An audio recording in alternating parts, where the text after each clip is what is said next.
Secangkir pengharapan untuk mengawali hari ini.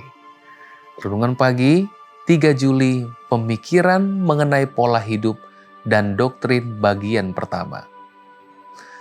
Mazmur 25 ayat 4. Beritahukanlah jalan-jalanmu kepadaku, ya Tuhan, tunjukkanlah itu kepadaku.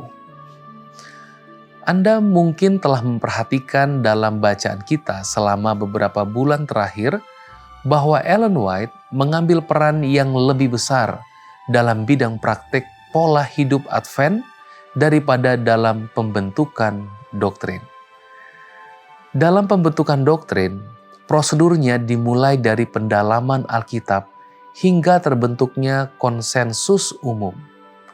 Pada saat itu, Ellen White terkadang menerima penglihatan yang menegaskan kembali konsensus yang telah dibuat dan membantu mereka yang masih memiliki keraguan untuk menerima kebenaran dari kesimpulan yang dibuat berdasarkan Alkitab. Dengan demikian, kita dapat menganggap keterlibatan Nyonya White dalam pembentukan doktrin lebih sebagai pemberi penegasan daripada penggagas. Namun perannya dalam bidang pola hidup Advent tidaklah demikian. Sebelum melanjutkan topik tersebut, kita harus mengenali beberapa perbedaan antara bidang gaya hidup dan bidang doktrin.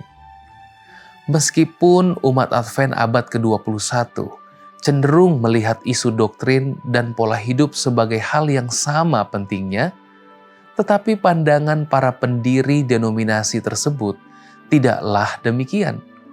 Sementara mereka merumuskan doktrin dasar melalui pendalaman Alkitab yang intensif dan mengadakan konferensi untuk menghasilkan konsensus, pengembangan pola hidup mengikuti pola yang agak berbeda.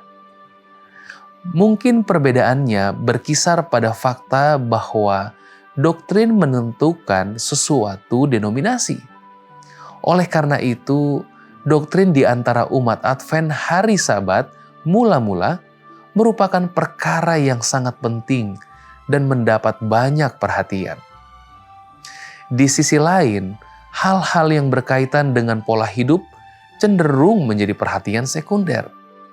Banyak hal mengenai pola hidup bukanlah penentu dasar identitas sesuatu denominasi, melainkan cara hidup yang memfasilitasi misinya dalam menyebarkan pekabaran doktrinnya.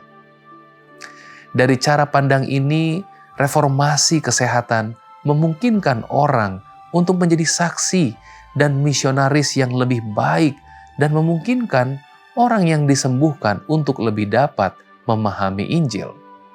Demikian pula pendidikan Kristen memfasilitasi pengembangan anggota gereja dan pengkhotbah Injil.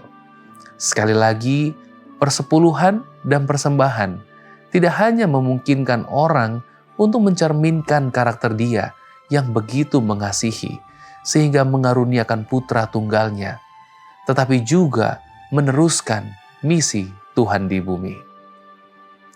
Doa kita hari ini, Tuhan, kami menghargai keseluruhan doktrin dan perihal pola hidup yang telah menjadikan gereja Masehi Advent hari ke-7 sebagai umat yang unik. Tolong kami untuk lebih memahami peran prinsip-prinsip tersebut dalam kehidupan pribadi kami dan sebagai umat. Amin.